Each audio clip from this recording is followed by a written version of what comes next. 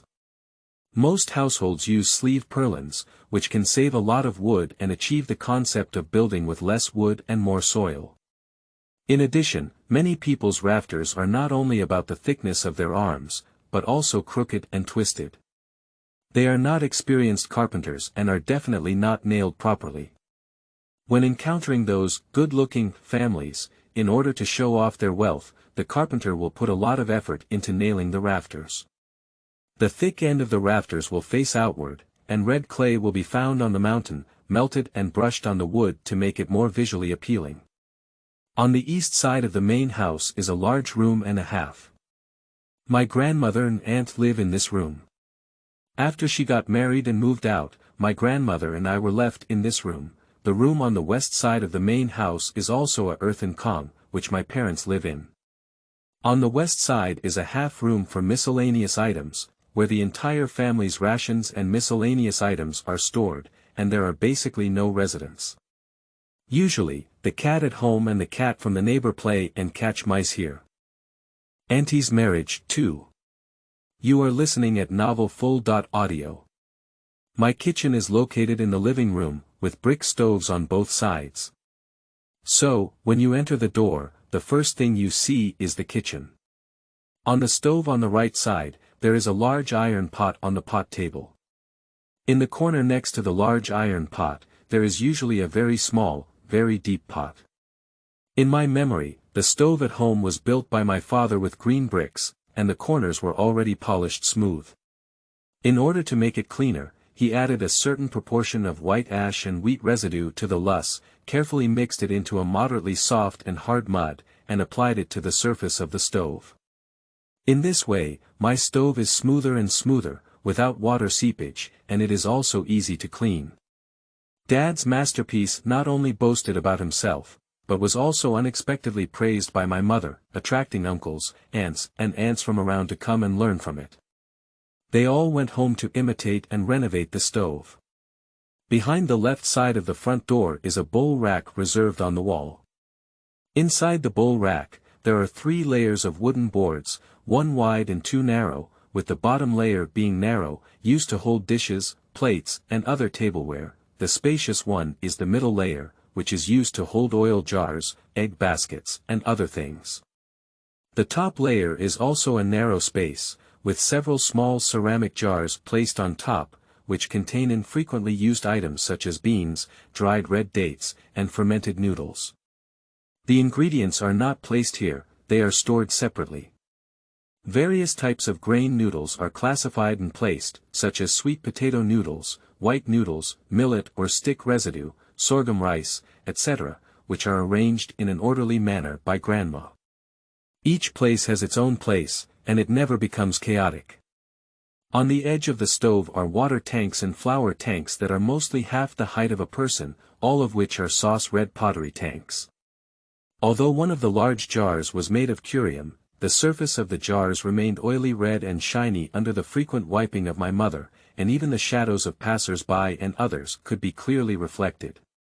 When cooking, my mother sat in front of the stove, turning on the stove and boiling water with water rolled out of white iron. After the water boiled, she took it out of the stove and used a fire stick to support the back, carefully pouring the boiling water into the thermos for the whole family to drink and wash their faces. I heard my grandmother say that my bamboo skin thermos has been in use for at least 15 to 6 years. Every day, my grandmother uses a cloth to dry the water stains on the outside of the thermos, and after years of wiping, the bamboo skin becomes purple red and transparent. Later, the support wood at the bottom of the pot became soft and decaying, and my dad couldn't bear to throw it away. So he found iron wire and nails to tie it up and nail it down. Although I brought a new iron skin thermos for my mother's wedding delivery, this crooked old bamboo skin thermos has not been honorably laid off and is still playing to its potential. Normally, my mother always reminds my grandmother and I to use iron to warm the water in the kettle. In fact, she is afraid that the kettle liner may leak out of the broken bamboo kettle cover and break, causing hot water to burn her feet.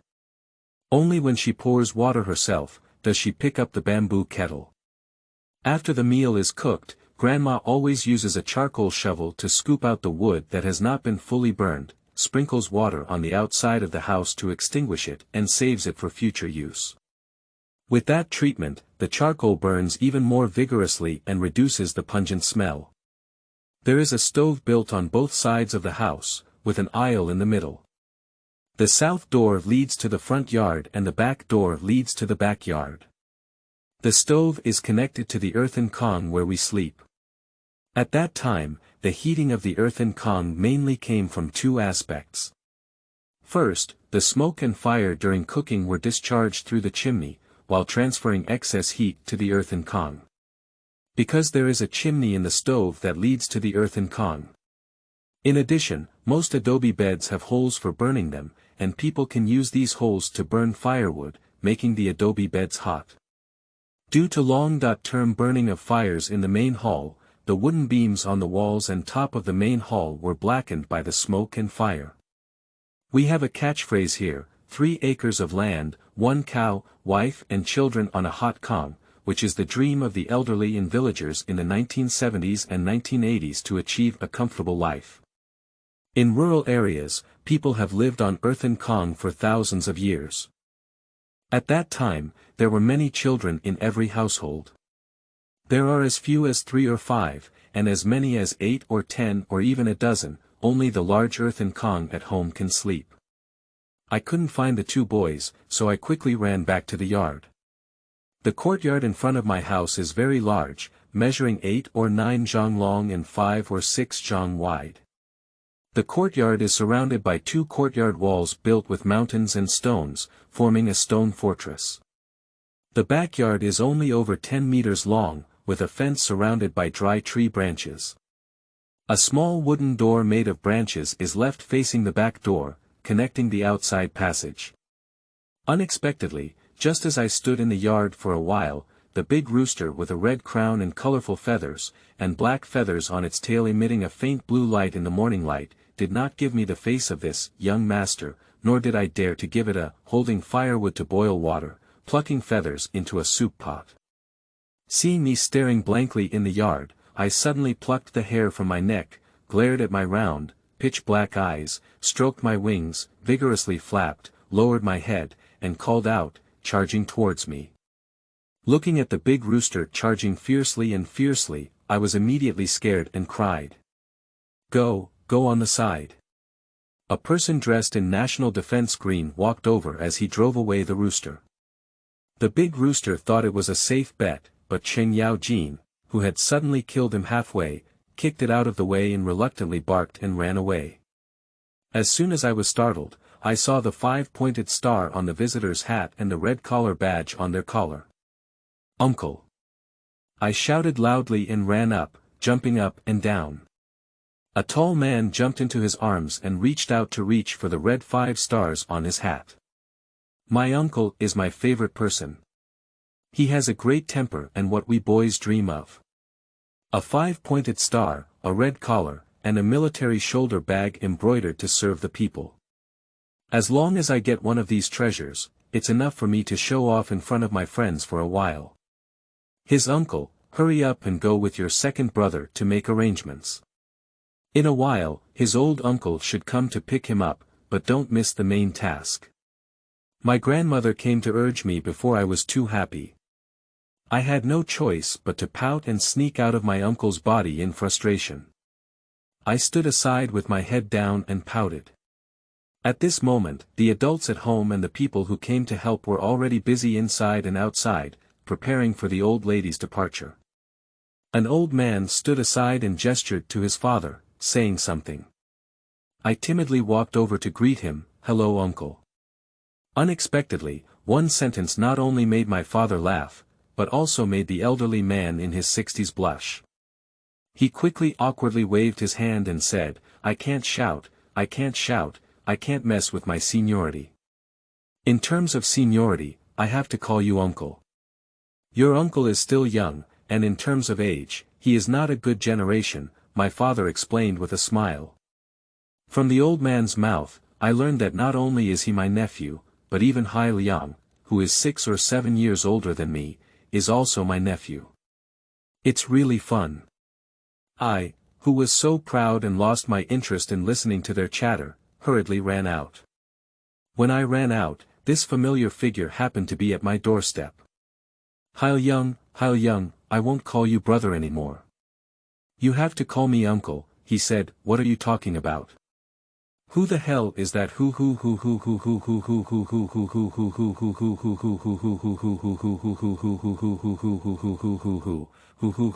Even that old man has to call me uncle.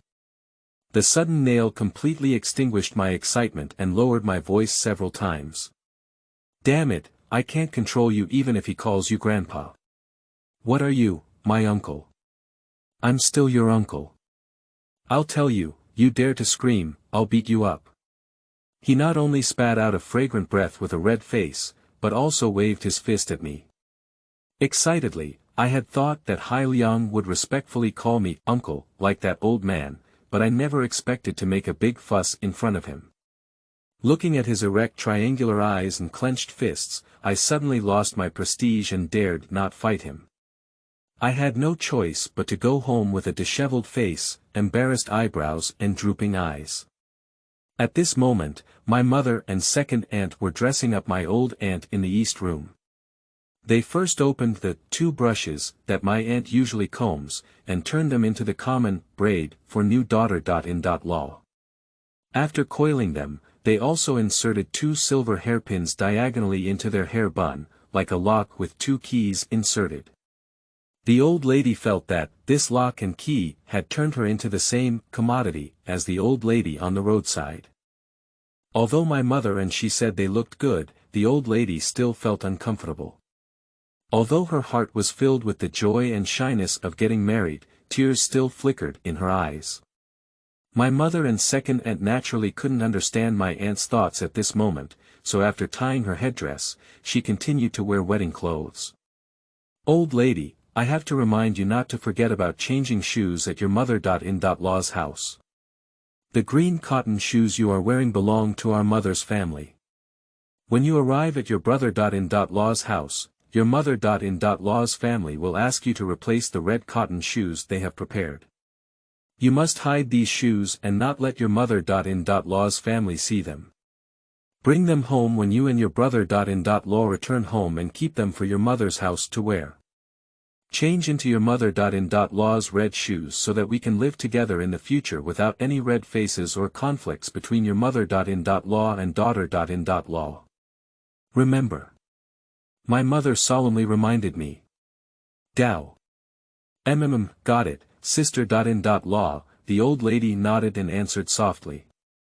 As someone who loves to be lively, I naturally can't stay inside, so I run out of the room and sneak into the kitchen to steal some delicious food. Just as I stuffed a fried pork fork into my pocket, I heard someone talking loudly outside and quickly grabbed a handful of peanuts and ran out. At this moment, a person with a red flower on his chest and a medium height in a silver-gray Zhongshan suit walked in with a brand new Western-style cart. A silk cloth that was the size of a sea bowl was tied to the handlebar and woven into a large red flower. The bell of the cart was shiny, and the seat was covered with a sponge-padded leather seat, with golden lantern tassels all around. Seeing this person enter the door, I rushed out like crazy. You go. You bullied my aunt and cried. You're a villain. Dad, help me beat him. Son, stop fooling around. This is your old uncle, he will like you like your uncle in the future. The people who heard the sound greeted the newcomers with smiles. I realized that I had done something extremely ridiculous again and quickly stopped, blushing and awkwardly shouting, "Old uncle.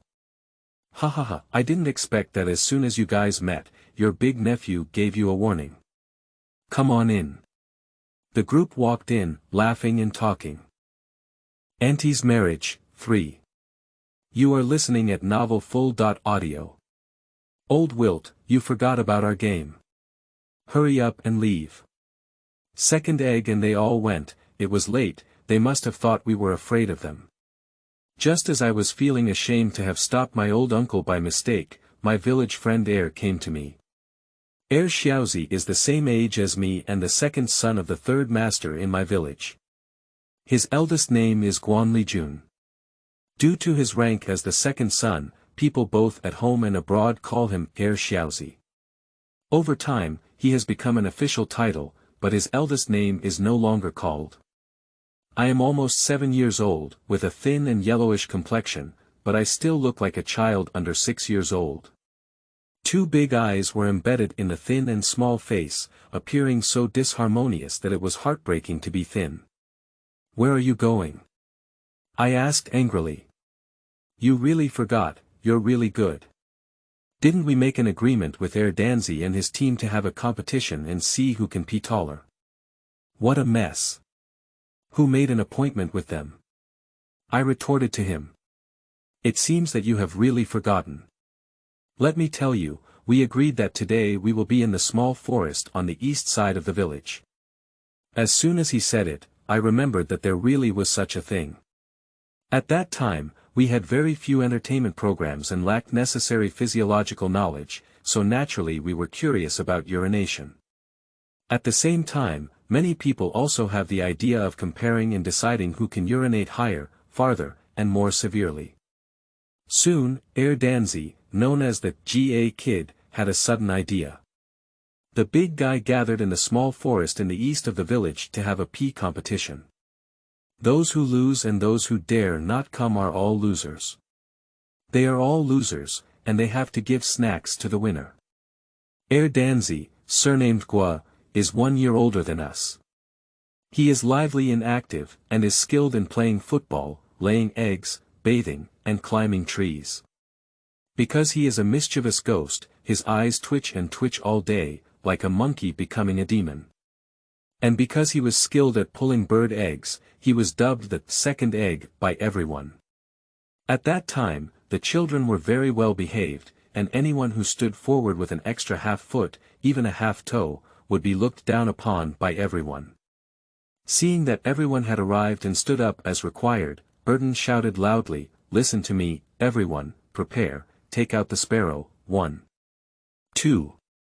Start peeing." Upon hearing the command, more than 10 children took out their little sparrows, in unison, shouting in unison, "1 drop, 2 drops, who doesn't tick his rotten cock?" Then they held their breath, raised their small bellies, arched their bodies backwards, and forcefully lifted the little chicks into 45 corners, with streams of shiny urine streaking a beautiful parabola in the colorful sunlight.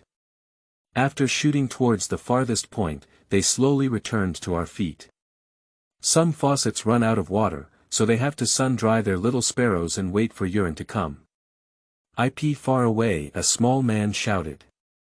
"You can really talk nonsense. Open your eyes and say, 'Lushir,' in Mandarin, Feilu. Take a good look at my eyes, I pee the farthest." The second child naturally disagreed and loudly refuted. Air Danzi's body, like a bamboo pole, was leaning backwards, and a thin stream surged up like a mortar, dragging its graceful trajectory and splashing a small puddle on the ground in the distance. As the last drop of urine ran out of the body, he shuddered suddenly, released his hand holding the bird, took a long breath, and shouted loudly, "Damn it. Only I pee the farthest. I find my sparrow too small and shy to meet people, so I didn't dare to join the battle group. As a result, I was stripped of my shorts by my friends who were arguing and jumping. Feeling ashamed, I cried all the way home. What embarrassed me was that among the children in that competition, there was also a little girl named Xiuhua, who was 5.5 years old. The girl looked like she was 3 or 4 years old, with slightly yellow hair due to malnutrition. Her eyes, which were deeply sunken in the eye sockets, were bright and lively, and her fair skin shone white like porcelain in the sunlight. She remained unmoved and played with us naughty kids almost every day. When faced with such a situation, she naturally refused to be outdone and followed the competition. Her performance in the competition can be imagined. Standing and urinating, she not only lost miserably, but also wet her pants. After returning home, she looked crying and her wet pants couldn't escape Xiuhua's mother's eyes. "What's wrong with you? Did those bad guys bully you? Don't play with them in the future," she said. After asking for a while, she finally said in a huff, "I've been playing against Erden and a few others, but I lost." "What competition? You even got your pants wet." As soon as she heard that no one was bullying her own child, Xiuhua's mother breathed a sigh of relief in her heart. She followed closely and became nervous again. "What competition can still get your pants wet? Did these children go to Shida pit to play with water? Just stand against the wall, see who can pee far."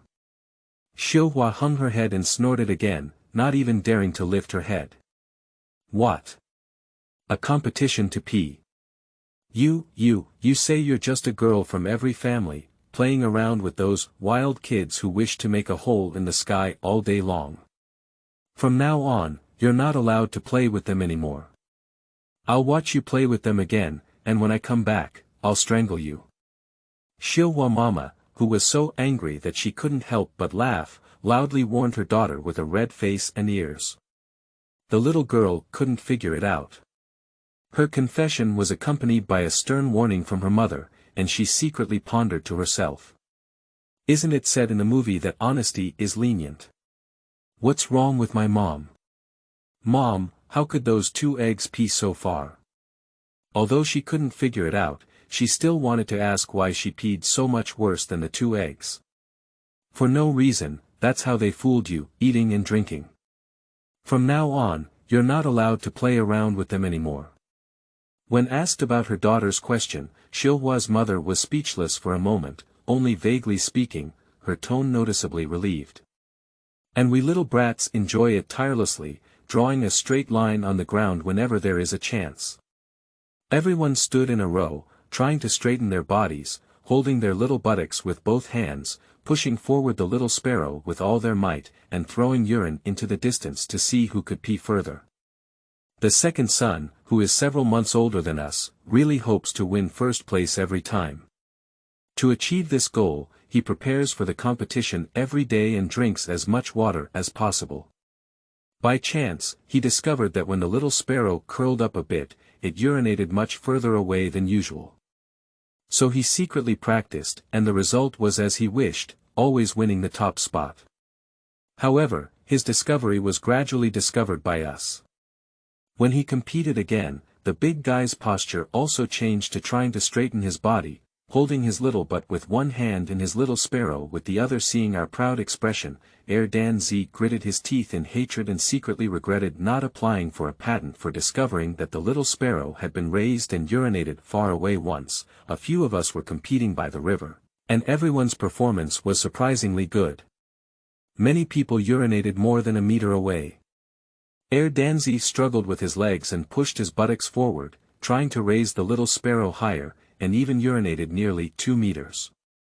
Unexpectedly, due to excessive force, after making a loud fart, a small amount of feces squeezed out from the buttocks. He was extremely embarrassed at the time, and in order to prevent everyone from discovering the embarrassing situation, he quickly took off his clothes 3 times and jumped into the water with a fish jump. At this moment, I was trying my best to win 2 eggs, but I didn't even notice him jump into the river. Just following my own plan, I walked straight to the river, took out my sparrow, and directly urinated into the river. Ha! I'm the one who pees the farthest. Look, I can pee so far in one go, all the way to the woods. I turned my head proudly, gesturing and shouting loudly, hoping for the approval of my friends. At this moment, Dan Z, who had gotten into the river, happened to poke his head out of the water to take a breath and said, "You're such a cowardly son of a bitch. You pee in the river and give me a mouthful. Wait and see if I go up and don't beat you, you dog. Haha. How dare you? If you dare to play a bear with me again, I'll take all your clothes and let you go back naked. Do you believe me? Speaking again, I didn't mean to. Who knew you jumped into the river in such a short while? I believe. Don't say goodbye. I beg for mercy." Amidst the laughter of a few boys, the peeing competition ended. Seeing me urinating in the river, Burton thought I was urinating further than him. Just as he was furious about this matter, he felt a flicker of wisdom in his mind and suddenly came up with a solution that could convince us all. Yes, that's it. After making up his mind, he found me and a few friends who often participate in this competition. If you go further than peeing, even if you win. Although you have a mischievous and shameless appearance, I admit it's a failure. Let's compete again today. How can we compete? You can't compete with anything. Several children who are close to me shouted one after another, shouting for me in air dan z. We have to take it seriously, not only to urinate taller than anyone else, but also to urinate rounder than anyone else. Whoever urinates taller, rotates rounder, and is closer to the body is considered victorious. However, who uses their hands to assist the chicken is not counted. Do you dare to compare? That's not fair. If you came up with this idea, you must have practiced it before. We only heard about this competition today, we need to practice it. Okay, even if you practice for 100 days, it won't work. We'll still be competing by the river in 10 days. Whoever doesn't come, who's the little dog? Okay. Lagur. Lagur is hanging and cannot change for 100 years. I hooked my little fingers with air danzy and finished reciting fiercely. Then, I shook my hands and said, "It's my soldier, come with me, not my soldier. He'll smash his butt and feed the eagle to the sky." A few children were shouting loudly while dividing their camps and taking action with their respective good partners. From then on, in the secluded corners of the village, it was common to see a child holding his buttocks, pouting on a small sparrow and urinating vigorously at a high place, spinning around while urinating. The urine that gushed out, creating beautiful curves, was so crystal clear in the morning sunlight. Turning my fingers, today happened to be the 10th day.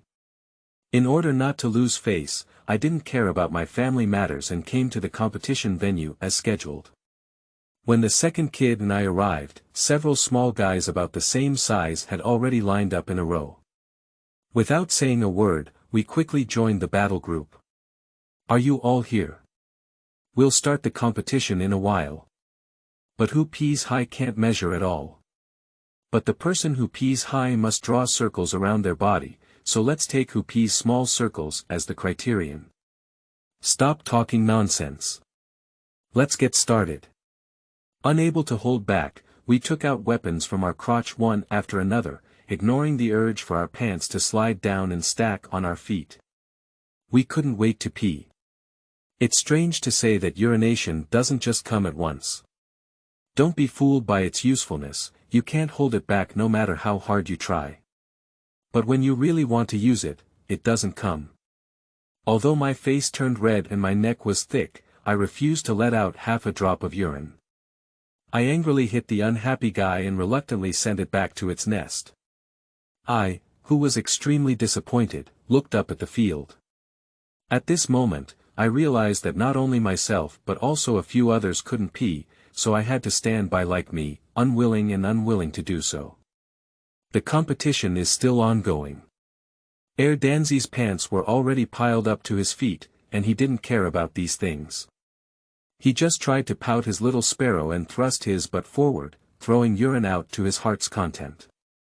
The curved waterline fell to the ground with a loud splash, and the splashing water scattered everywhere, falling onto the nearby land in his pants. Second egg. You're still peeing. Your pants are all wet spots. I let out a loud shout, which frightened the excited air egg into trembling. The beautiful waterline drooped low. The remaining urine flows directly from the little sparrow's mouth, trickling down its pants. Big wilted jujube, you can't urinate his mother, how dare you hurt me.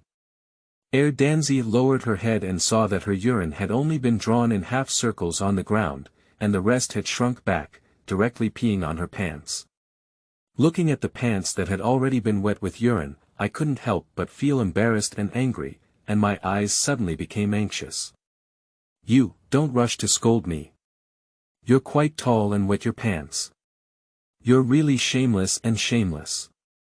You should go home and change your pants as soon as possible. I said as I took off my pants and threw them over. Don't make a fool of yourself here. This is mother unlucky thing, I will never play again. The second egg muttered, grabbing up and down his underpants and putting them on, carrying wet pants back. Dodgy, come back quickly. Your old uncle and the others are leaving. Upon hearing the call, I realized that I still had the important task of delivering a dowry. I quickly tied up my pants and ran back without looking back. Auntie's marriage, 4. You are listening at novelfull.audio. I only realized when I ran into the room panting and gasping, that with the help of my mother and aunt, my aunt had already dressed up. My father, who is not very talkative, blushed and whispered to my old uncle, my brother.in.law, I am young and have not done much work at home. I am not sensible. You need to let my mother and son take care of you when you go back. In a few days, I will go specifically to visit the two elderly people. It's okay, big brother. Don't worry, my dad and mom really like Xiofan. They keep praising her for being sensible and capable, and I can guarantee that she won't be affected by any popularity when she gets married. Come on, smoke, smoke. The old uncle took out a box of front doors, took out a stick from inside, and handed it over. He lit a match and used his hand to catch the fire, blocking the wind. My dad quickly leaned over, took a deep breath, and a light blue smoke rose up. At this moment, the refreshed old lady came out. At this moment, she was dressed in a blue pants jacket, wearing a red rose on her head. Her two smooth braids had turned into hair braids, with hairpins inserted, appearing trendy yet pure. As agreed in advance, Uncle Air is responsible for rushing the old ox cart that delivers the dowry. In my mind, Uncle Air is a versatile person who can both kill pigs and cook. Even the villagers say that he drives a tractor to look through telescopes. He has a deep understanding and a broad perspective. At this moment, on the cart he was driving, there were 2 camphor wood boxes for clothes, 2 sets of bedding, red light, radio, a red wooden box for needles, thread, and toiletries, with yellow letters written on the side of the box. The song-style poem, Grasping Revolution and Promoting Production, includes 2 thermos pots, a set of tea utensils for drinking water, a wash basin, a basin holder, and other accompanying items. Big nephew, come on, let's not care about the dowry delivery. Get in the car, let's go first. Uncle Air came to greet me. Influenced by the social atmosphere at that time, the old man did not follow the old tradition when getting married. Instead, he used 8 strong young men dressed in red background and yellow border auspicious clothing, with red silk ribbons tied around their waists, to carry the large flower sedan chair draped in red and hanging colors and marry the old woman. Instead, he rode his own bike and carried her back. The old man chuckled foolishly, his already small eyes now squinting into a line. Everyone was not wealthy, and there were few people who cut off cigarettes and sugar when getting married. However, as soon as Lao Gu and the others walked out not far, they still met Jiesier. Something's wrong, something's wrong. His sister and father were intercepted by someone who said they wouldn't go over without giving candy. Father and others rushed over to take a look, and everyone knew the person who cut the sugar, which was Hey Sanner from our village. Hey Sanner is 5 or 6 years older than me, surprisingly short in stature. She is almost 13 years old and only slightly taller than 1 meter. She is nicknamed Hate the Tank Hai and has the aura of infuriating Wu Dalong and not letting Tu Xingsuan.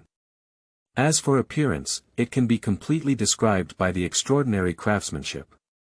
The brain bag does not grow hair, goldfish eyes, more white and less black. There are still some problems with the eyes, which belong to the category commonly mentioned in rural areas, such as crooked eyes, crooked heart, hook scales tucked in the waist, bulging cheeks, collapsed nose bridge, and no neck. Due to hating my low stature, I always walk on tiptoes, with short legs and thick body. When walking, I sway like a duck, swaying from side to side. He is famous because during a rainy day, we all put lotus leaves or plastic sheets on our heads to block the rain. However, he proudly swayed his big head around, muttering, big head, don't worry about rain. You have umbrellas, I have big head." Unexpectedly, his big head was drenched in the autumn rain and caught a bad cold. He drank several bowls of ginger sugar water in succession, but didn't mind. In the end, he had to get injections and take medicine. Although he became honest from then on and refused to recite the song, Big Head Song 2, in the rain anymore, the nickname, Big Head Black Third Son, firmly stuck on his head. Later, everyone felt that they were calling Fei Jiner, so they decided to officially name him Heisner. Winter is the most leisurely time for farmers. As soon as it entered the 12th lunar month, more and more families in the village began to hold happy events. According to the customs, the 6th, 8th, and 9th days of the lunar calendar are all good days. Marrying a daughter, marrying a wife, almost one family after another. Hey Sanna and his greedy little ones stretched out their ears and searched around for information. As long as they found out which family was getting married, they would find a way to cut sugar and melon seeds on the way. Many people believe that someone intercepts a girl because she has a good relationship with her, and others do not want her to leave. In addition, for the sake of pleasure, most of them do not argue with the children and give them some candies, which is also for the sake of a festive atmosphere. However, at that time everyone was very poor, and with the need to purchase candy and other ingredients with tickets, there were only a few families who could get married with cigarettes and sugar. Hey Sanna had long heard that my old uncle was a formal employee of a building materials factory. He was thinking of a good way to get sugar and other snacks, so he incited a few middle-aged boys to join him in action. As soon as they heard the sound of firecrackers, they knew that their new wife had already left. Let's go, let's go. These guys are usually the children's leaders in the village, running around all day with monkey heads and tails. So, a few people came together to cut the sugar.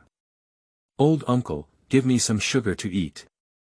Hey Sanna stood trembling with his legs pounding, his nose raised high and eager to soar into the sky. The squinted goldfish eyes, behind the open nostrils, stared closely at the old uncle. My father stood in front of the eaves, seizing the opportunity and throwing a handful of candy at a few people. Black Sanna and others rushed over like starving tigers, squeezing and grabbing candy. The old lady and her husband took the opportunity to break through the encirclement and rode their bikes far away. Under the vast sky, the dark green wheat seedlings seem like a big blanket, covering the fields. The sparse areas are exposed with yellow soil, making a clear distinction. After freezing, one or two sheep herders can occasionally be seen wandering in the fields. The sheep lowered their head and slowly nibbled on the wheat seedlings. The old man didn't care about watching the beautiful scenery in the field, just lowered his head and quickly pedaled his car, rushing home on the field path. "Hurry up the firecracker, hurry up the firecracker, the new daughter.in.law is here." The old man held up his aunt, and just as he arrived at the village entrance, he heard a sound of firecrackers. A group of children were pushing and shoving each other, rushing from their own yard to the street. Unlike our village, the old uncle has a tradition of grabbing sugar in their village for a long time. Regardless of wealth or poverty, anyone who celebrates a happy occasion will have to sprinkle sugar, which symbolizes happiness. The happiest thing for children is not to see how beautiful their new daughter.in.law is, but to eagerly wait for candy. Bang bang. A few kicks rang out and the crackling whip sounded again. With the light blue smoke rising, the old lady jumped off the carriage and, under the protection of my mother, dodged the commotion of the villagers on both sides and walked quickly towards her husband's house. The sugar sprinkler arranged by the old uncle stood on the wall, seized the opportunity, and threw a handful of sugar in front of the crowded crowd. The person looking at his wife immediately shifted their gaze and rushed to squeeze and grab candy. My mother grabbed my aunt and took the opportunity to break through the encirclement and run into her yard.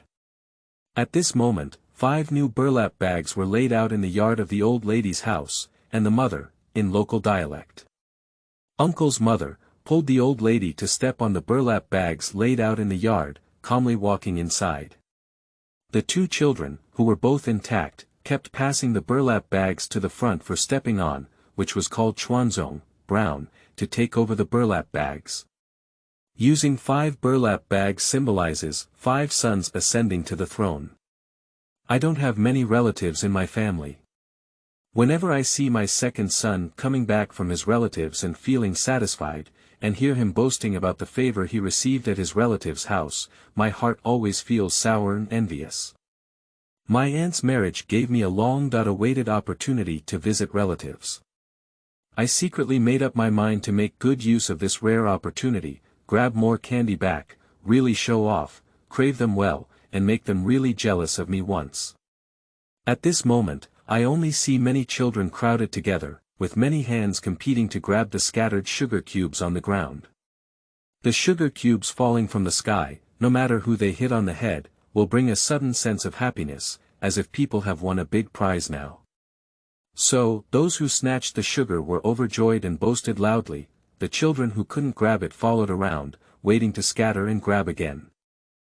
There are also some brave ones who grab the candy while the child who grabs it is not paying attention, snatching it away and running away. The timid ones follow the flow and squeeze their way to the door of the old lady's house, eagerly watching, waiting for the candy to be eaten. The person in charge of the affairs happily handed out one to each person, and the children ran happily with sugar cubes in their hands. I, like everyone else, find it difficult to eat candy on weekdays.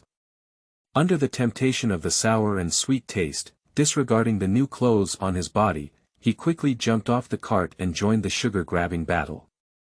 After struggling for a while, I managed to grab more than 10 pieces of fruit candy. After confirming that there was no more sugar to grab, I walked into my old uncle's house with a disheveled face. The 5 booted and hooded houses in the old uncle's house, built with bricks at the corners and eaves, and dry adobe in the middle, are nestled in the lush green trees. Although the yard is not large, it is clean and tidy, appearing bright and tidy. The pigsty next to the west wall is painted snow-white with lime, with a thick grass curtain hanging from the door.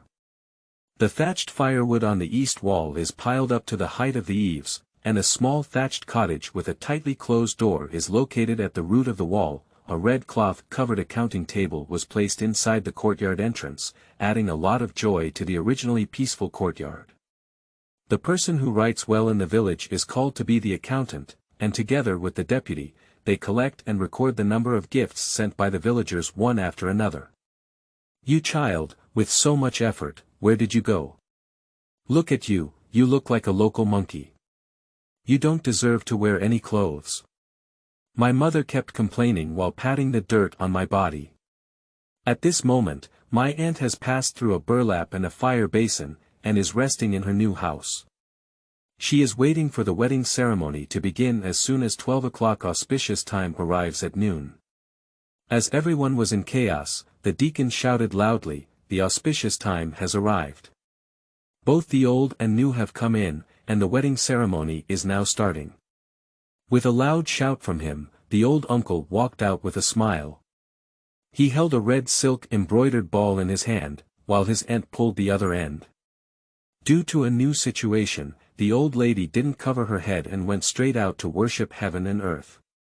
Although new things are being done, it only reduces feudal superstitions and extravagant and wasteful activities, such as worshipping heaven and earth, entering the bridal chamber, and other procedures, which are still following the old rules. After carrying out these formalities, the guests then sat down one after another amidst the sound of the deacon's greeting, waiting for the banquet to begin. All dishes are served together, and the feast is truly abundant. Perhaps this is a scorpion defecating in the village of my old uncle. The only one, which shows that my old uncle has really given up his capital. I was arranged to sit at the new wedding banquet with my father, uncle, and others, learning from my uncles and sitting upright, waiting to eat. The companion's face was full of laughter, earnestly persuading the dishes and wine. We reached out our chopsticks to pick up the dishes, and only then did the accompanying guests agree to pick them up. Before we could swallow them clearly, the accompanying guests quickly picked up their glasses to encourage us to drink, fearing that we might not eat well. Dad, who had a hint of alcohol, noticed this situation and said, "You don't have to be so strict with our relatives. Our relatives are in charge, and we don't have as many relatives. As long as you don't pick our gifts, it's good. Everyone can eat as they please." Yes, yes, yes, you see how well this new relative understands. Second, don't just focus on eating for yourself. Pour more wine and vegetables for the new relative. Today is your big brother's wedding wine. The wedding wine doesn't intoxicate people. According to reason, we need to keep the new relative company. Since his big brother has spoken, you should drink more. Although Dad's words livened up the atmosphere at our table a lot, it was impossible for the accompanying guests to be too presumptuous and politely serve food and drink. Everyone chatted happily, drank heavily, and moved their chopsticks frequently. Looking at the excited and red smiling faces in front of him, and listening to the sound of boxing around him, my father felt particularly happy in his heart. He picked up the glass in front of him and toasted everyone. After 3 rounds of wine and 5 flavors of food, the table next to them also entered a state of mind. The guests at that table were all villagers from old uncle's village. Although they were already drunk and confused, everyone was still clinking glasses there. Their black faces turned purple-red, as if to cover up their drunkenness. The clamor of the crowd was like a wave, rising one after another. In this hustle and bustle, it was impossible to distinguish whose voice was there. Laughter, chatter, drinking, and even shouting, all mixed together. At that moment, a woman holding a plastic bag walked over and said, "I need to bring some vegetables back. My child's grandmother is at home and no one is cooking for her. Many people have not finished eating yet, and the baskets have come to pack. Go ahead. The newlyweds haven't finished their meal yet, why are you running here? It's embarrassing." A companion saw that she was his own daughter-in-law and quickly drove her away. "Big brother, these days have made you all laugh. It's nothing, it's nothing. Everyone is similar." My dad casually chatted up while gesturing for me to eat quickly. Unexpectedly, as soon as I finished my meal, I made a fool of myself. The old uncle's thatched cottage, like the one in the village, is surrounded by branches outside the yard. No matter who goes to the thatched cottage, the villagers have to cough outside first.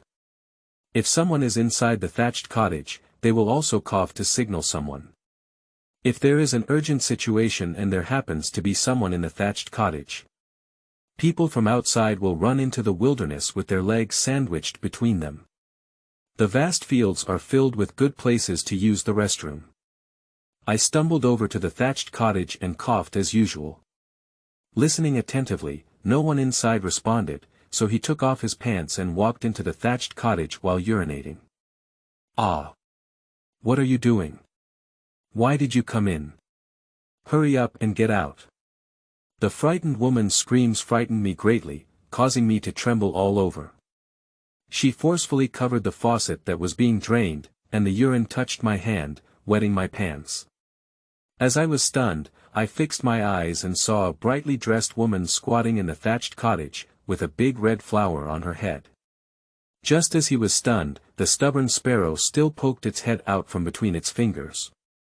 The faucet, which had not been turned off, sprayed out like a fountain. This release of water almost peed on the woman's head, and the urine quickly poured onto the ground shot up and wet her clothes. I was scared out of my wits, hurriedly put on my pants and ran away. Auntie's marriage, 5. You are listening at novelfull.audio.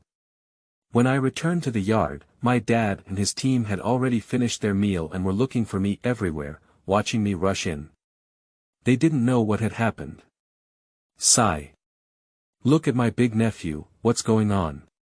Look, this little pout can even tie a donkey. My aunt smiled and joked with me, making me happy. She handed me a cardboard box and said, "Look, what did my aunt leave for you? I asked your uncle to leave it for you on purpose. In order for you to play longer, your uncle even split it into individual pieces." I took the box and opened it, revealing neatly arranged small whips inside. Red and tempting. The small whip belongs to the smallest type of firecracker, which is not popular during the Chinese New Year. Both adults and older children love to magnify the firecracker. There are still many brave people who are more willing to play louder mahjong or kick. This kind of whip is suitable for children as young as 6 or 7 years old. After lighting it in hand, throw it out to play, and those silent firecrackers will be picked up, pushed open from the middle or peeled off from one end, revealing the medicine inside, and play with the flowers, in Mandarin. Making a husky sound, and ch, in Mandarin. Making a ch sound, farts. But after the Spring Festival, taking out this thing again would be a very scarce toy, like eating out of seasoned vegetables in the early 1990s, it's incredibly fresh. Seeing these babies, I immediately forgot about that awkward thing and became extremely happy. After dinner, I didn't play in my aunt's yard for a while before going home with my parents. After arriving home, I couldn't resist the desire to show off and ran out of the house, holding a box containing a small whip and holding an incense stick that my dad had lit. At that time, matches were very expensive, with only about 100 sticks in a box, and it would cost 2 cents to buy these round-headed guys. Not only that, but also purchase with a ticket. So, many families are reluctant to waste. Many families are still using fire sickle paper medium to ignite and cook. When we set off firecrackers, most of the time we take out the pulp from the sticks, sorghum, and sunflower stalks, light them with fire, and use our mouths to blow to prevent the fire from going out while lighting the firecrackers. It is already a luxury to light an incense first and then use it to light firecrackers. I'll throw the first small whip at the doorstep first. The crisp sound of the explosion, the floating smoke and dust that rose after landing, dispersed in the air, emitting a refreshing smell of gunpowder. In no time, it attracted the 2 boys, for 11, and small P, chasing me crazy and watching eagerly. At this moment, I feel very trendy and imposing, like a celebrity now. With the power of a box of small whips, I have forcefully attracted many fans. I, feeling proud, calmly accepted the envious gaze and pleading words.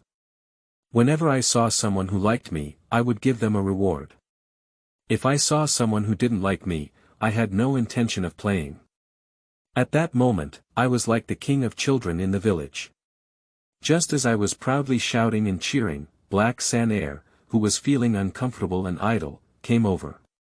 He said with a sour plum, "Deji, you're falling behind in throwing firecrackers like this. I've had enough of it long ago. Let me see, yo. There are really many firecrackers in your box, kid. Let me tell you a fun way, old man." "What fun can you do?" I was afraid he would grab my whip, so I hurriedly hugged the box in my arms. "Look at your little treacherous Chu Mo Na, pronounced Nai in the local dialect, I don't want to snatch you. Look at this box of small whips, they're all scattered, and it's not very exciting to play with. However, I can make them sound like string whips." Black San said with a serious tone. But I didn't pick it up, I couldn't pick it up. Although I was skeptical of his words, I timidly defended myself, making him mistakenly think that I knew his gameplay. It was nothing more than not picking it up. "You're really a fool," adding 3 levels, a bit dumber than a bear's mother. "Let me tell you, you don't even need to pick up these firecrackers. You just need to light a small wick and throw it into the box, and the rest of the firecrackers can be strung together. Obviously, he saw my heart, and he said confidently. Is it really fake? I looked at him skeptically. I'm lying to you, it's a puppy. I used to play like this a lot before. He patted his chest a few times and nodded hard. He spoke very convincingly and also found it very reliable. I didn't even expect him to be riding a blind donkey for me, so I chose to believe him out of nowhere. I placed the box in my hand on the ground, took out a small whip to light it, and casually threw it into the box, with resolute and elegant movements. I feel like I am a general at this moment, and those children have widened their eyes, staring at the box, hoping for a series of firecrackers to be ignited, becoming a string of whips to explode. I am also full of expectations in my heart. Let this hard-earned savings turn into beautiful strings of whips and fireworks, and let the children here relive the feeling of celebrating the Chinese New Year. A few seconds later, with a loud bang, the entire box exploded. In just one moment, a box of small whips was reimbursed, and some unexplored small whips and squibs were smashed everywhere. I am closest to the box, and sparks from the explosion splatter onto me. My mother often instructs me to pay attention to new clothes when I wear them, but they have also burned several small holes, and the sparks on my head have burned my hair to a burnt smell. I, who was devastated by the firecrackers, instantly lost my position as king in the hearts of the children. Ah! The children looked at my embarrassed expression and pointed at me, laughing and shedding tears. As soon as he saw that he had poked a hole, Hey Sana ran over and snored on my head, taking off the few pieces of firecracker skin with sparks, then turned around and ran away. The group of followers, who had lost their thoughts, shouted loudly and dispersed like they had finished watching a monkey show. A few children who couldn't resist the temptation actually took advantage of me not paying attention, lowered their bodies, picked up a few small whips that didn't make a sound, turned around, and ran away like flying. Just now, it was still lively and bustling. After the loud bang, I was the only one left, hanging my head and standing in the place where paper scraps were fluttering. In an instant, the king of children became a laughable clown. Chapter 2. Big Uncle, 1. You are listening at novelfull.audio. The sudden loud noise startled the grandmother who had just come out of the thatched cottage and quickly walked out the door. Seeing black and white patches of smoke and fire on the ground, scattered with red paper scraps, and then seeing them crumbling, my grandmother suddenly understood, with a disheveled face and red paper scraps on my body. You're such a naughty child. Your aunt asked you to leave it scattered one by one and play for a few more days. Who told you to order everything at once? You're so lucky. With even hair in, you're not empty stomach. Don't be fooled, come with me quickly, wash your face, and change your clothes. But don't let your mother see that your clothes are broken, or you can't hide from this fight. After saying that, she bent down and picked up me, who was still in a daze. I don't.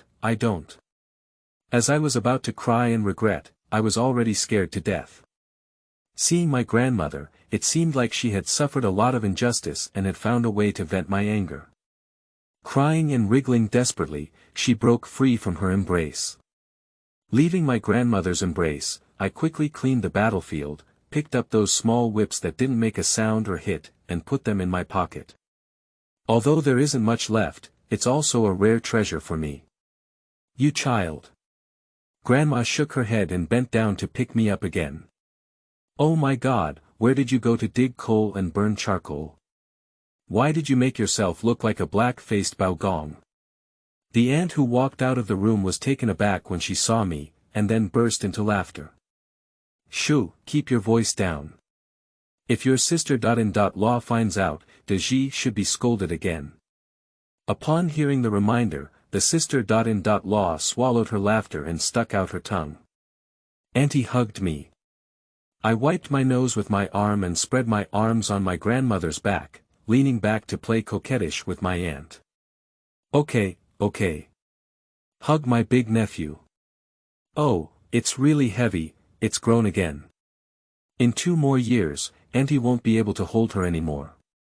From now on, you can't wipe your nose with a jacket, pronounced in the brain, sleeve. Look, this jacket sleeve is so shiny that you're rubbing against it. It's all your nose and tears on it, right? Who will be your daughter?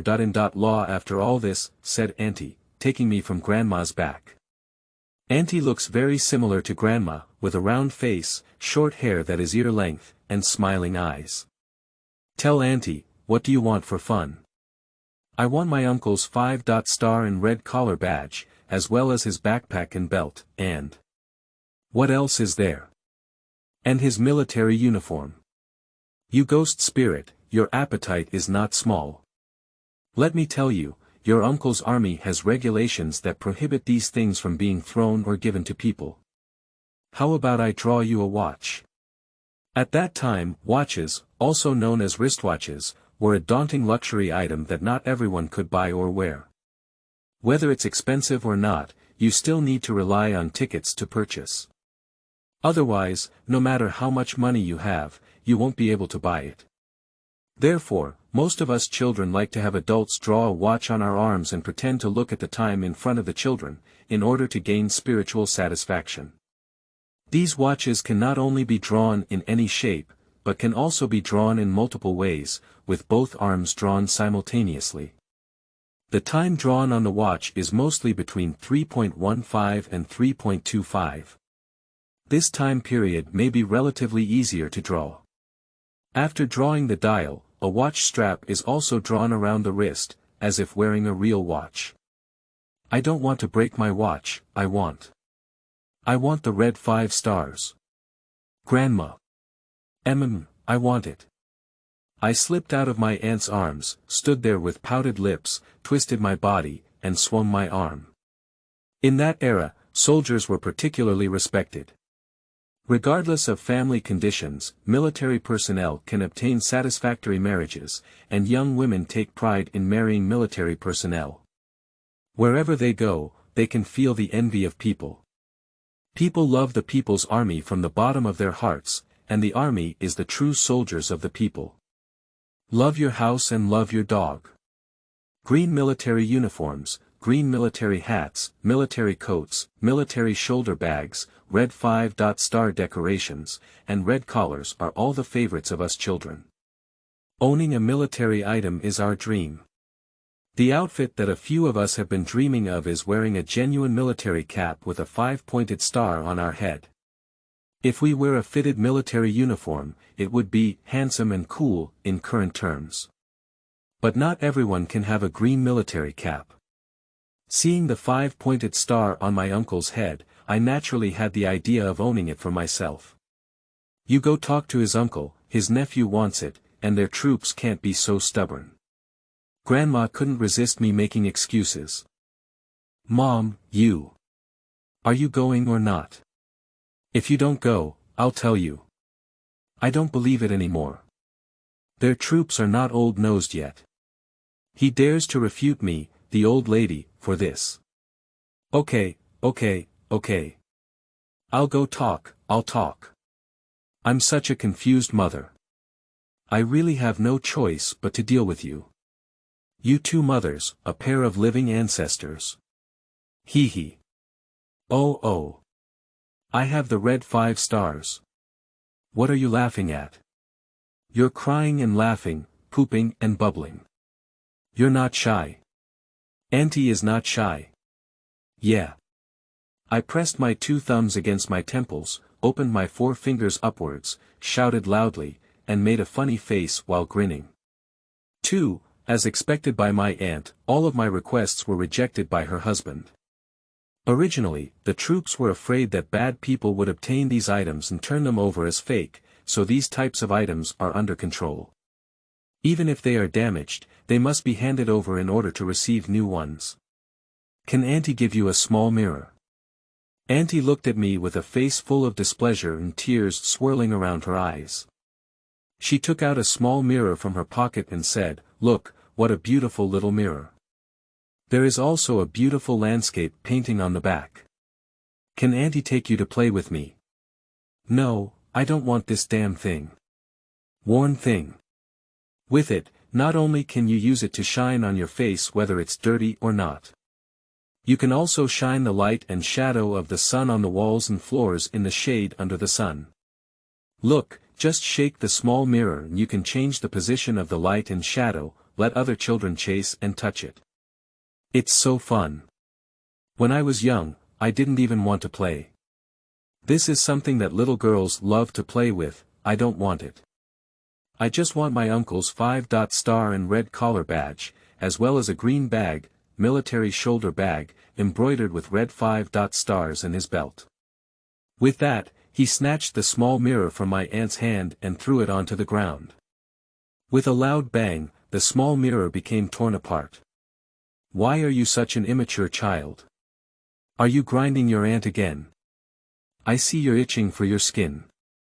Upon hearing the sound of something falling, my mother, who was cooking in the outer room, walked in with her hands covered in the curtains and opened the door. Did you throw this little mirror? Ah.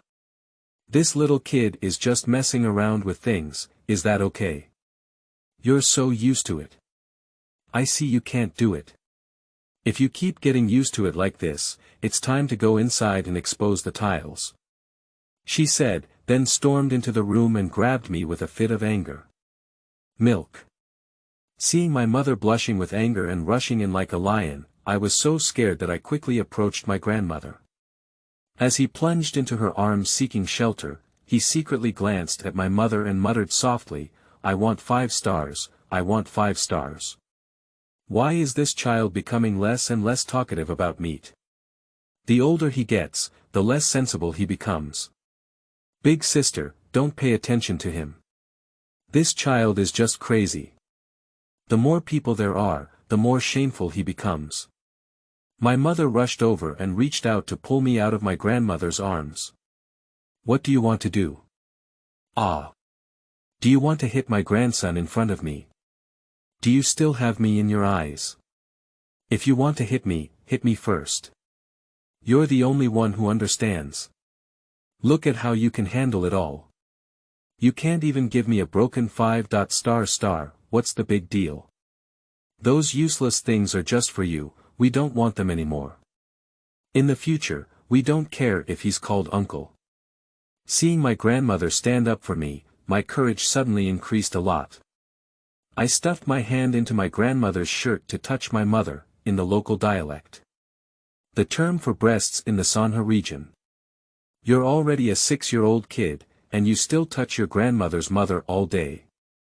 You're not ashamed to eat your mother's food. You're not allowed to touch her again in the future, my mother shouted at me.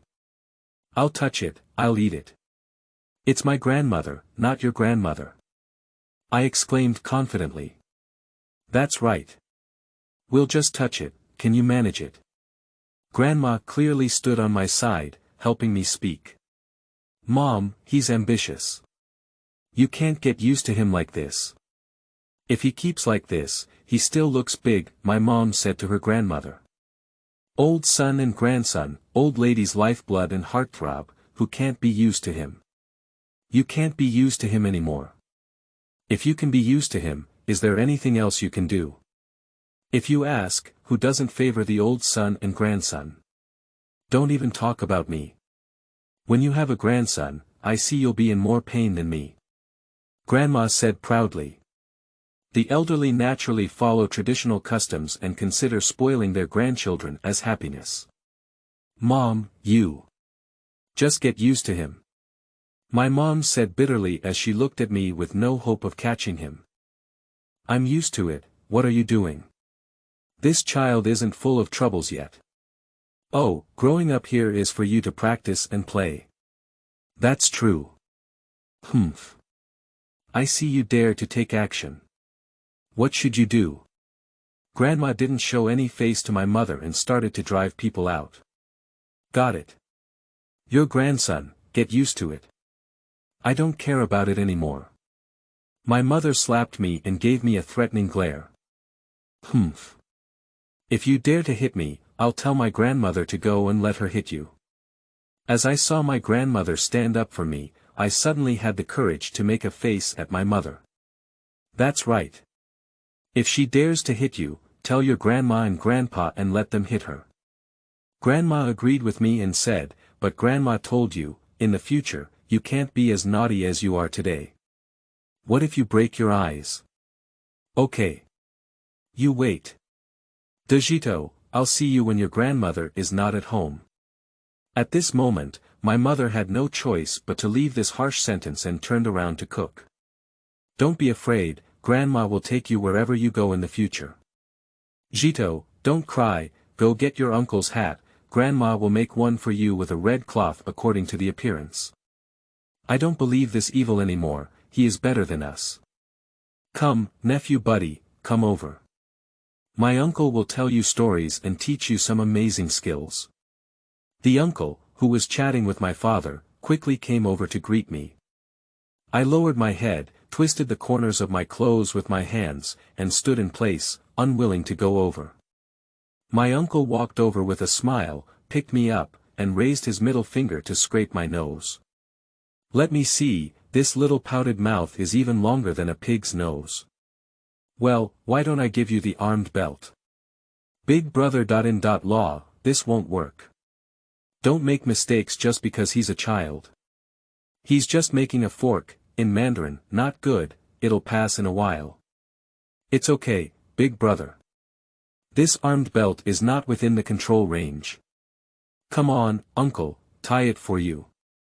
He said, putting me on the ground, removing the armed belt, and tying it on me.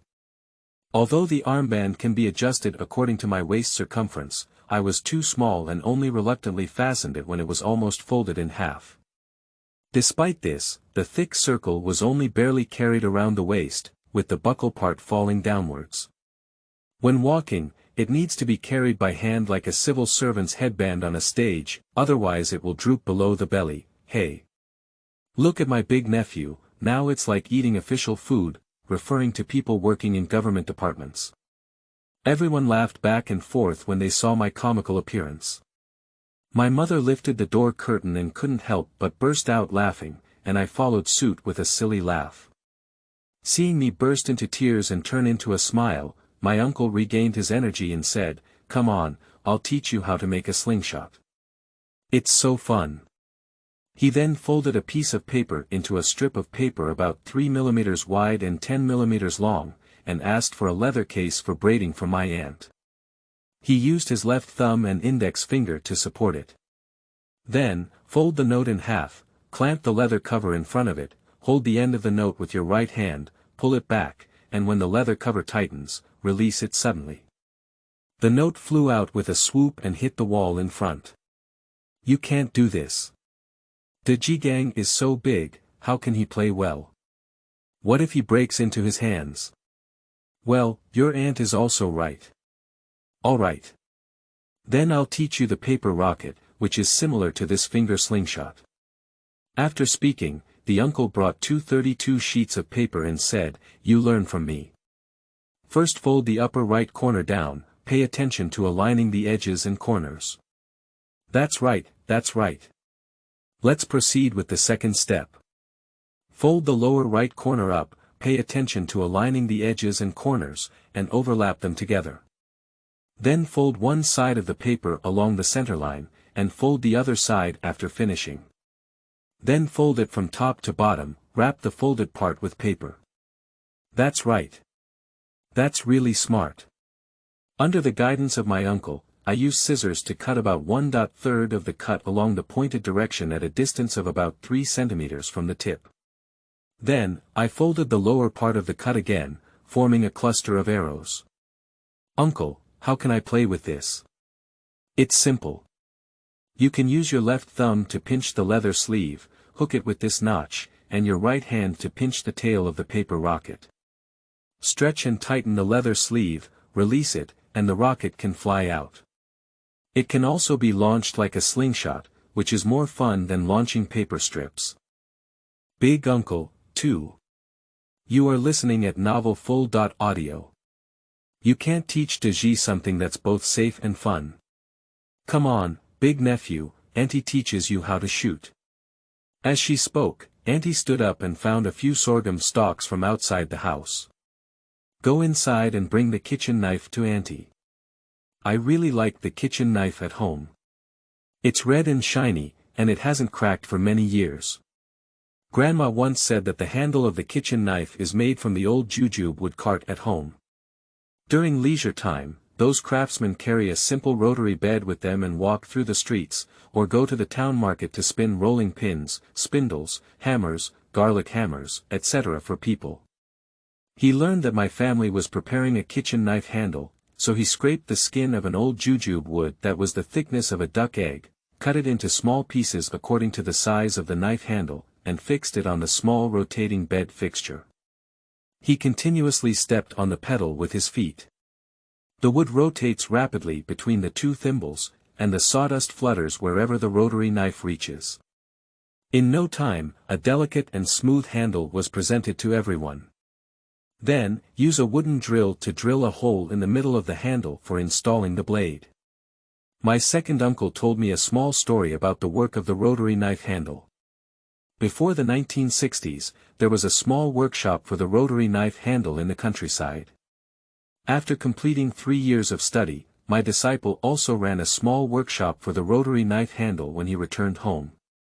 But the twisted handle was returned due to cracks after being sold, and the unsold ones also cracked after being left for a long time. He pondered and couldn't find the reason, so he went to seek advice from his master. Upon entering the door, he saw his teacher ask, "Where is the teacher?"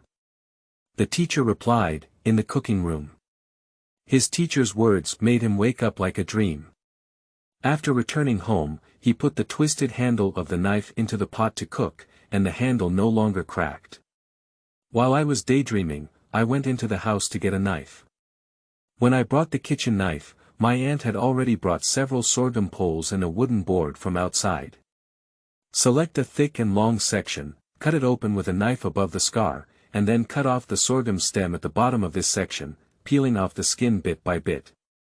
The width of each skin is about the same. Then, cut the core inside by about 3 centimeters, and a sorghum stick dart gun is considered complete. After finishing, the aunt brought stones the size of a few soybeans, first gathered up the surface of the sorghum stem, pinched the bottom of the sorghum stem core, and those sorghum stem skins spread out like a jellyfish. She followed her to push a small stone against the top of the dart gun, released her grip on the sorghum stem core, and the skin quickly straightened. Suddenly, the small stone bounced out and hit the wall cabinet with a clang sound. "You're even worse. You've been obsessed with being careless all day, and you even talk about me. The peeled sorghum stalks are so fast that you might cut your hands off if you don't handle them properly." The eldest uncle naturally refused to show weakness and quickly pointed out the shortcomings of the spear. "How about this, big nephew? I'll teach you how to insert glasses in a little dog," said the aunt. She then folded off another section of the sorghum pole, carefully peeled off the outer skin, and skillfully made a pair of glasses. When my aunt picked up these glasses and put them on for me, I really felt a lot more handsome. "What do you have here? I can do it too. I'll make you a little dog." At this moment, my uncle seemed to have a fight with my aunt. He calmly peeled and cut the core of the sorghum stem, and after a series of interweaving and docking, he really made a lively little dog, as if wagging its tail and barking there. "This is too troublesome for you. I have something more convenient here. Big nephew, please wait, Auntie will tell you something more fun." She stood up and found a button with 4 needle holes from the wire basket. She used a sturdy thin string to pass through the 2 opposite needle holes, pulled out the thread, tied the knot, and made it circular. Then, she pinched the ropes on both sides with both hands and swung them to one side, causing the button to continuously circle in one direction. Then, slowly pull your hands apart to both sides. The button spun open on the string. At this point, the aunt's hands first pull to both sides, then loosen inward, and then pull outward. In this way, as soon as I pulled and put it down, the button turned faster and faster, making a buzzing sound. "What are you doing? You're spinning around with a broken button, what's there? If you have the ability, you can also make one. Just do it, I'm afraid you won't succeed. Come on, Dodgy, Uncle will teach you how to stack and jump paper toads, said the eldest uncle without showing weakness, the paper toad. Can it jump? You can brag. The aunt obviously didn't believe that the uncle could make a paper toad that can jump. Just rely on you. A paper toad with clumsy hands and jumping skills, let's fool people. It's better for Auntie to teach you how to stack a stack of things, southeast, northwest, and northwest. If you learn it, you can still play with children. I was naturally delighted when I saw the colorful dobao of their couple. I immediately found a few pieces of paper and placed them on the Kong. There's not enough paper left. After I teach you how to stack toads, I'll also teach you how to stack paper pistols and find some more. Grandma quickly said, you three can stack them, and I'll find them for you. She got up and walked out. Here, Auntie teaches you, look carefully. This stack is southeast, northwest, and you need to prepare a square piece of paper first. Just like last time, fold down the top right corner first, pay attention to aligning the edges and corners, and after folding, cut it off with a knife to form a square. Yes, that's it. In this way, fold it horizontally, vertically, and diagonally to leave a rice-shaped shape on the paper. Then open it, fold all four corners up, turn the folded paper over, and then fold the four corners up. Fold it over again. Look, fold it in the middle again, and the paper ball with four small pockets will be folded out. Insert the index finger and thumb of both hands into these four small pockets to open and close it, and use the index finger and thumb of both hands to open and close it. Write the words, Zhu Beiji, Sun Wukong, which, fairy, etc. inside, and write the four words, east, south, northwest, on the outside, and you can do it. Playing games. What's this? Do you know what else this can become? What did it become? What did it do? Don't even know this, dare you show off in front of me? Bring it here.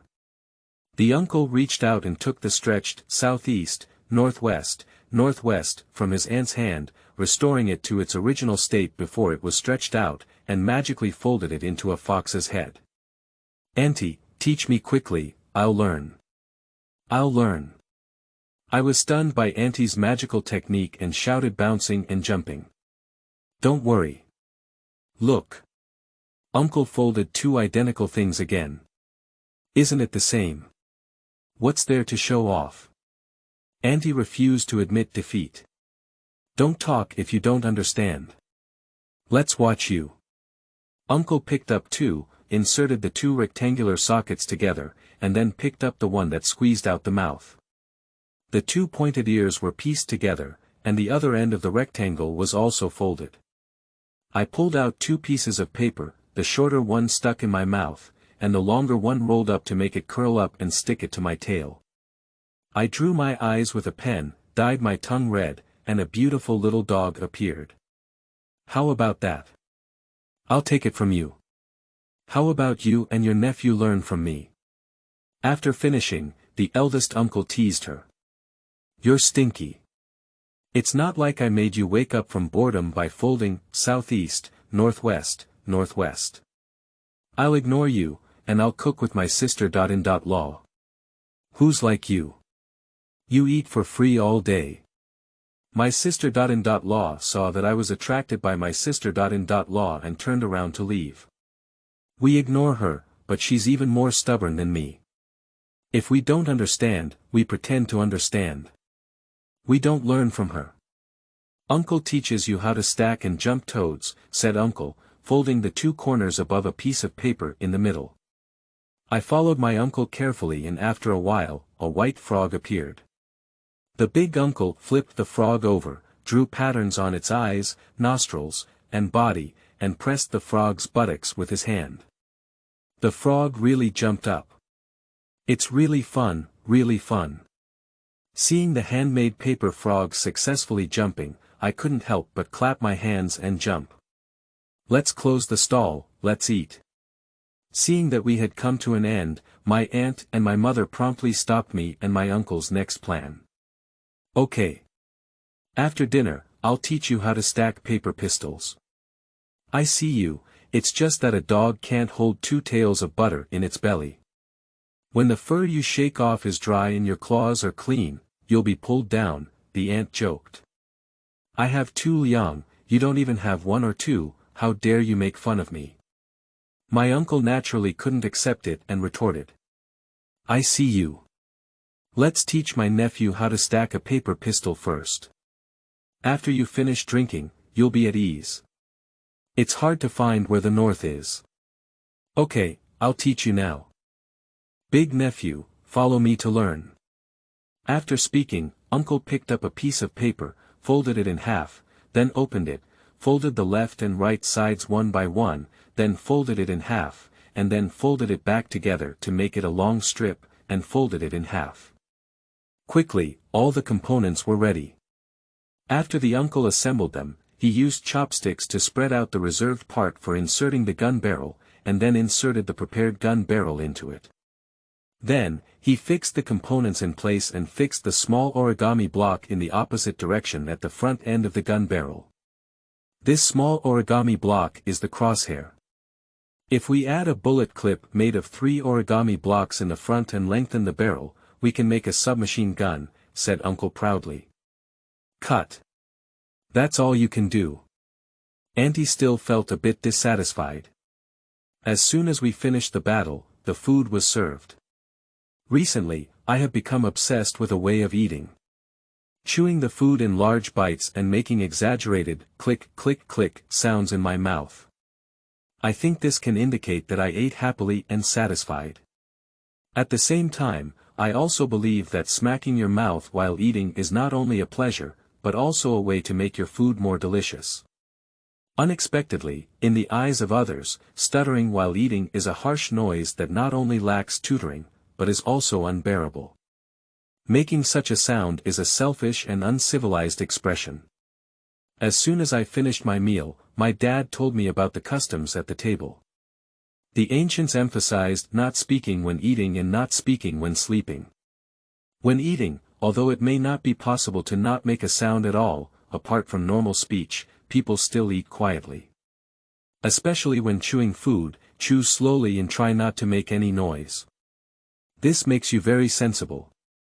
Eating together is a sign of your respect for others. Not long after dinner, my uncle and the others left. To my surprise, 2 days later, my aunt brought me an old military uniform and a military cap with the badge off.